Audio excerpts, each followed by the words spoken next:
Akkam jirtu hordoftoonni YouTube chaanaalii keenyaa baga nagaan dhuftanii Dr. Durboo Caalaan jedhama. Har'a kanan dhufe leessanii narra qabadhee dhufe mooruuf kan durbootati. Ispeeshaalii durboota umurii isaanii dahiinsarra jiru yookaan immoo reproductive age keessa warra jiranidha. Haa ta'uti garuu immoo tooppikiin akkanaa kun yookaan barnoonni akkanaa kun dhiirotallee fayyaduu danda'a jechuudha. Maaliifini haadha manaa waan qabaniif wanti kun haadha manaa isaanii waan ilaallatuuf isaanillee karaa naannawaadhaan ni ilaallata jechuudha. Innis maalidha? Dubartiin tokko guyyaan ishiin itti ulfaa'uudhaaf qabdu yookaan immoo guyyaan carraa ulfaa'uu ishii baay'ee olaanaa ta'e guyyoota kamii akkasumas immoo akkamitti guyyaa san barti? Guyyaa carraan ulfaa'uu ishii guddaa itti ta'e kana akkamitti barti kan jedhuu fi eenyutu illee immoo waan kana guyyaa kana baree guyyaa kana keessa guyyaa kana eeggatee itti fayyadamuu qaba kan jedhullee waan tokko isinitti muufan dhufee hanga dhuma sagantaa keenyatti nu wajjin tura. Warri chaanaalii keenya faaraa taatan immoo YouTube chaanaalii keenya subscribe gochuudhaan maatii ta'uu hin dagatinaa.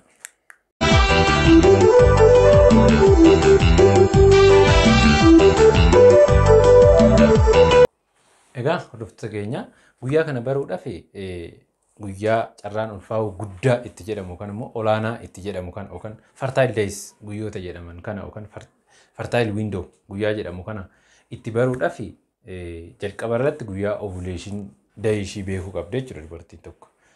Guyyaa ovulation day ishii beekuu qabdi jechuudha. Ovulation day jechuun ovulation jechi jettu hiikni ishii imala hanqaaquun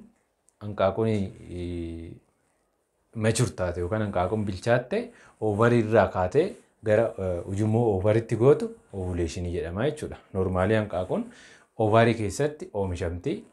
Garuu immoo fertilization kan gaggeeffamu ujummoo ovarii keessatti waan ta'eef bakka oomishamte sanii kaatee dhuftee ujummoo ovarii keessa taa'uu qabdi jechuudha. Ulfi gaggeeffamuudhaaf. So adeemsi ishiin gidduu kanatti guutu kun ovulation jedhama. Dubartiin tokko ulfaa'uudhaafis ovulationiin kun jiraachuu qaba jechuudha. Kanaaf tokkoffaa guyyaa ovulation day ishii kana beekuu qabdi jechuudha dubartiin tokko. Maaliifini guyyaan ishiin fertile days kun yookaan guyyaan fertile days kun kan ittiin baramu guyyaa kanarraa kaa'amee waan lakkaa'amuuf guyyaa kana baramuu qaba jechuudha. Guyyaan kun akkamitti baramaa? Guyyaa ovulation day kun 2 weeks before the next menstrual day yookaan immoo marsaan laguu ittaanu dhufuudhaaf torban lama gaafa hafu yookaan guyyaan 14 gaafa hafu marsaa laguu regular ta'e keessatti kan yeroo isaa eeggatee dhufu keessatti marsaan laguu ittaanu guyyaan 14 gaafa hafu marsaan laguu ittaanu dhufuudha guyyaan 14 gaafa hafu guyyaa sun ovulation day jedhama jechuudha yookaan guyyaa ovulation itti raawwatu jechuudha. Kanaaf fakkeenyaaf dubartiin tokko normaalii marsaan laguu inni sirriin guyyaa 21 haga 35 gidduu itti dhufa dubartii tokkotti. Kanaa gadi soo ta'e kanaa oli soo ta'e that's abnormal wal'aansa barbaachisaa jechuudha. Kanaaf guyyaa 21 haga 35 gidduu marsaan laguu dhufu normaalidha jechuudha. So fakkeenyaaf haa ta'uti garuu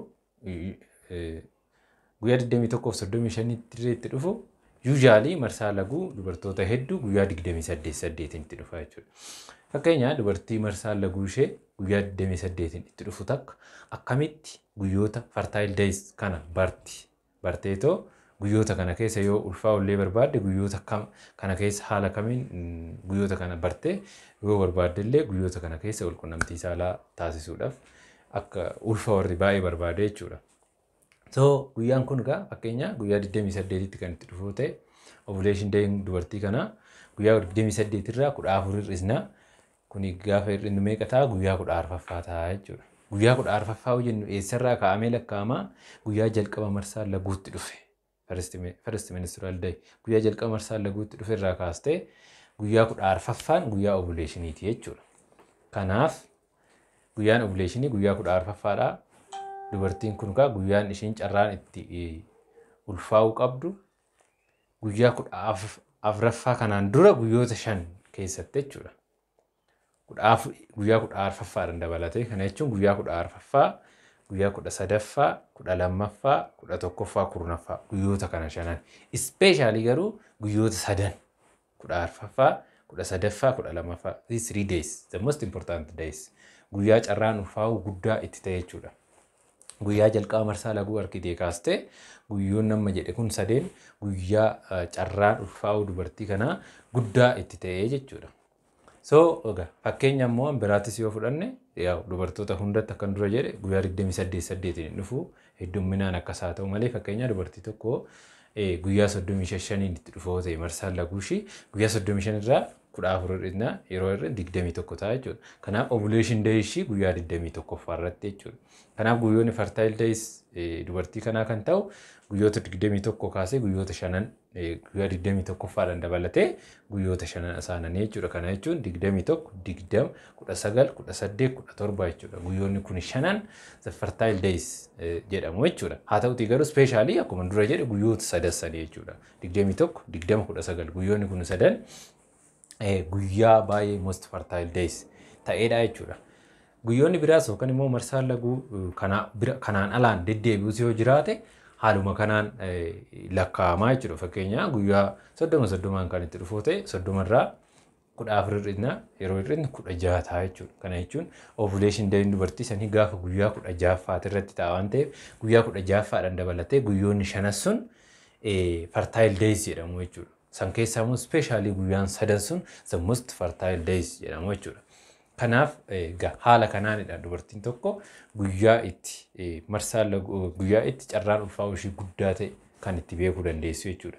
Inni kun egaa maaliif fayyadaa fi eenyuudhaaf fayyadallee kan jedhuufi specially wanti kun tokkoffaa irratti kan fayyadu namoota yeroo dhala dhaban specially warri dhala dhaban kan tarii usually sababa hin beekamne yookaan immoo sababa dhukkuba adda addaatiin warri dhala dhabne yoo jiraate fakkeenya haala kanaan guyyaa carraan ulfaa'uu guddaatti ta'e eeggatanii guyyoota san keessa wal qunnamtii saalaa godhan carraan ulfaa'uu isaanii yookaan carraan daa'ima godhachuu isaanii guddaadha jechuudha.